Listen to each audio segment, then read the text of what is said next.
Whenever you have the rough idling, that's the first thing what I would check, because this is the easiest. You're not gonna spend any money for it. Also, I need to remove the front portion of the fender, 1/8 mil at the top. About those pins, so to get them out, get the screwdriver on a spot and hit it with rubber hammer. Okay guys, we actually reached the check valves. There you go. There is 2 of them right over there. So we're gonna need to remove them and then put them back together.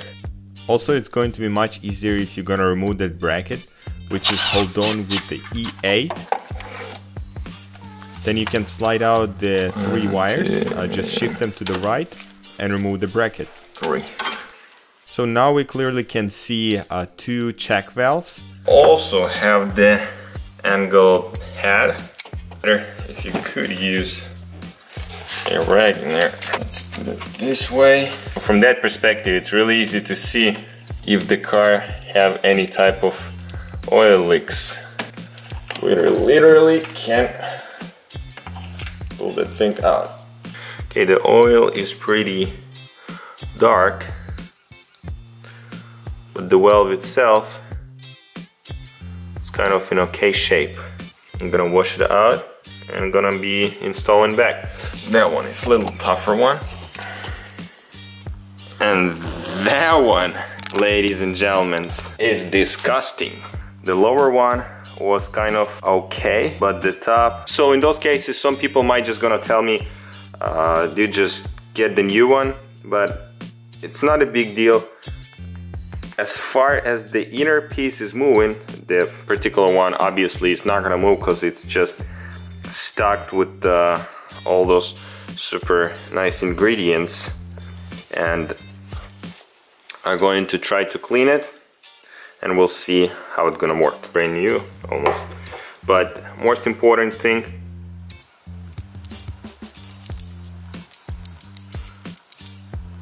that one and the first one. So the elements inside are moving. That's what we have to have. And the last step is going to be the O-ring. Apparently that should work.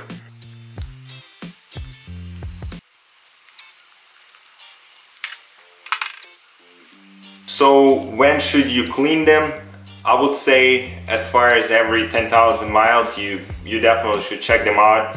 I wouldn't say they're gonna be any bad going to be on it.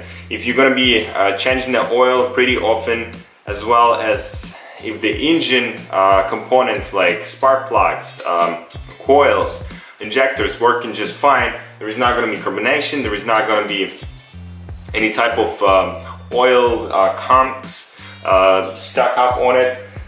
What does it do to the car? It can do rough idling, it can do the misfire, it can do like rough start. I don't know, it can cause a lot of troubles here, and basically that's why you have to clean it. Anyway, let's install them back and I'll see what's gonna happen.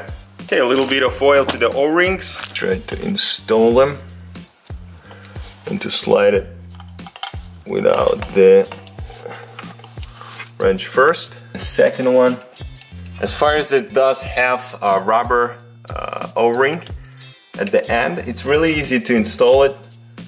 You have to push it a little bit and it's gonna stay in a place even without like screwing it in. Basically that's it guys, I'm just finishing screwing it in. Just take everything back together, it's not that complicated. As far as you reach out the valves itself and take them out, just make sure you're gonna be really gentle with that, because this is the aluminum bolt and everything you have to do, just that's it. Just push it a little bit and it'll do it.